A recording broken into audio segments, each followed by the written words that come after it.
முறையாக நம்மளுடைய நிதியமைச்சர் நிர்மலா சீதாராமன் அவர்கள் இன்னைக்கு உலகத்திலே வந்துட்டு பார்த்தீங்கன்னா நிதியமைச்சர் ஜனநாயக நாடு 140 கோடி ஜனநாயக நாடு அதை இன்னைக்கு அதே போல நம்ம ஜனாதிபதியாக நம்மளுடைய முர்மு அவர்களை வந்துட்டு நம்ம பாரதிய ஜனதா முன்னெடுத்து அவங்களை இன்னைக்கு சிறப்பாக செயல்பட்டு கொண்டிருக்கிறார்கள். இன்னைக்கு ஸ்போர்ட்ஸ்ல அந்தந்த துறையில சார்ந்தவங்களுக்கு நம்மளுடைய பாரதிய ஜனதா மகளிர் சார்பில் அவங்களை கௌரவிக்கும் விதமாகவும் இன்னைக்கு ரொம்ப அழகா இருக்கு.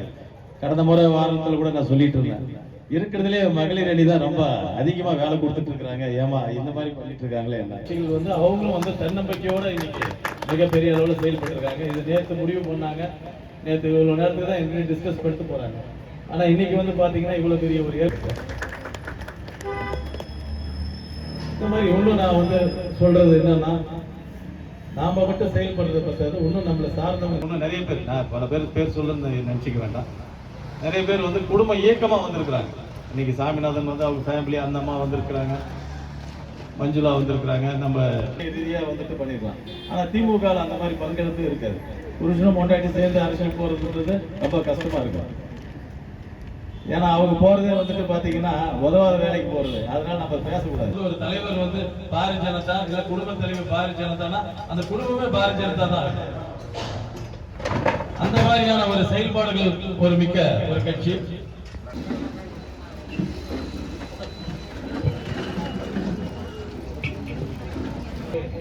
முதலாவதாக இந்த போச்சம்பள்ளியின் வீராங்கனை காவியா, அது மட்டுமில்லாமல் கூடைப்பந்து மற்றும் கேர்ள்ஸ் கபடி நமது மாவட்ட பெண்கள் அணியில் தேர்வாகி மாநில அளவில் போட்டியில் விளையாடியவர்கள் தேர்வாகி மாநில அளவில் விளையாடிய தேவி ரேணுகா,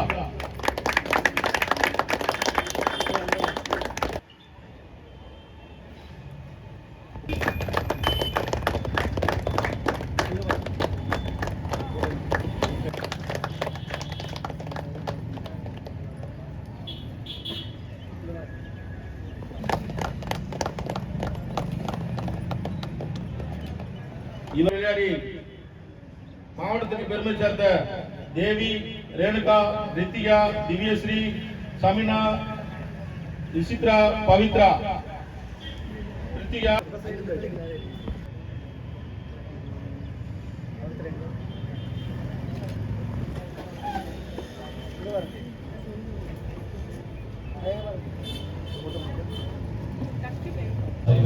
சொல்லியிருப்பாங்க. திருவள்ளுவர் நிறைய விஷயம் சொல்லியிருப்பாங்க. அதாவது நம்மளுடைய எல்லா வகையிலுமே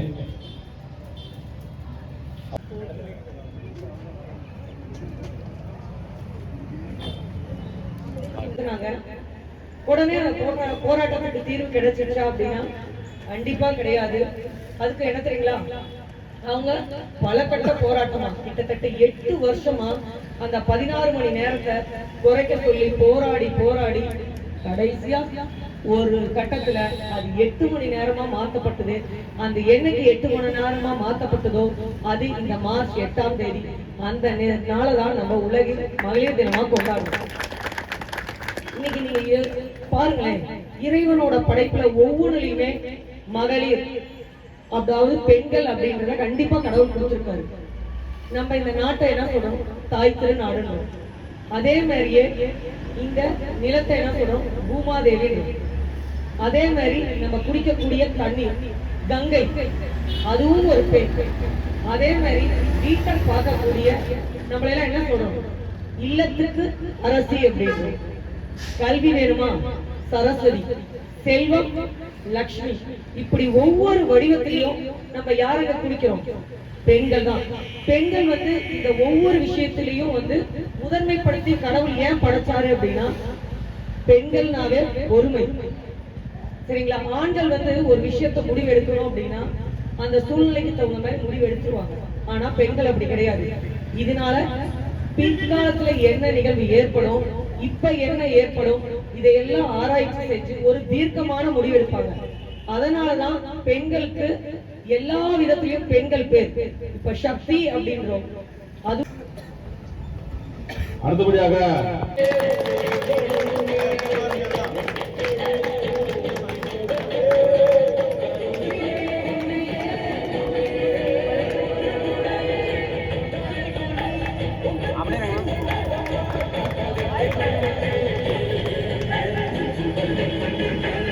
தேங்க்யூ